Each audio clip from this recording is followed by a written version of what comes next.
I know that most people don't, and that's okay, and that they won't, but I do, which is to say, observe Tisha B'Av, the ninth day of the month of Av, which usually falls out like this year, the first week of August. Tisha B'Av is the day when we remember all the horrible things that happened to Jews over the years, from the destructions of the temple to the expulsions to the pogroms to the burnings alive of entire communities and such. Of course, in modern times, the Shoah has been added to this, and this year the horrors of October 7th are added. One of the things that one gets from reading these dirges of long history of warfare and the horrible things that happen in warfare is that this world isn't Disney World, which is important because American culture, I think, sometimes actively mocks dirges and laments. Why would you want to read that stuff? Why would you want to make yourself deliberately sad? Why don't you just be happy and smile?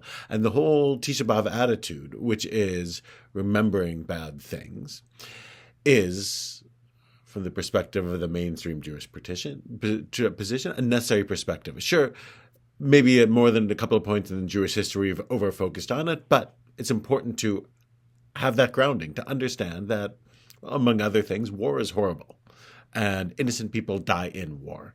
And that, even just having that deep within oneself, means that when one is faced with a horrible image that comes from war, we know that they're not unique to any one war, but that they are common to all wars. And that's why we think that wars shouldn't happen. You shouldn't start them. You should try to end them and try and set up systems so that these things don't happen again.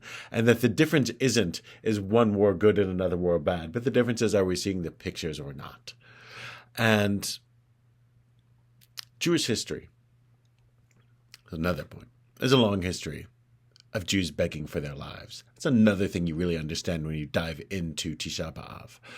Whether it was Jews leaving Israel in ancient times, or leaving Spain or Portugal or England or Poland or Russia or Ukraine or Lithuania or across the Middle East and North Africa, Jews have often been comparatively powerless and under siege and pushed out or forced out of their homes or faced with angry mobs and pogroms. And they were begging to be allowed to live. And we read a lot of dirges on Tisha B'Av from pogroms that many have forgotten. And Zionism is under attack in the hallowed halls of academia and the self-righteous corners of the internet. But part of what Tisha B'Av, I think, gives us is a reminder that the alternative to Zionism was Jews begging for their lives. And I admit I heard this from Chaviv Rettigur, a journalist who's in the Times of Israel What Matters Now podcast. It's a good one from last Friday. And I don't doubt, by the way, to make a key point about war, the immense suffering in Gaza. It is horrible. And it is important to understand that all wars are horrible and all wars have innocent people suffering and dying. What's important, even in perspective, to understand that maybe how we can get away from the horribleness of wars, which is to say, reduce the chance of it, is to understand everyone's perspective. Jews have an interest in a state with secure borders.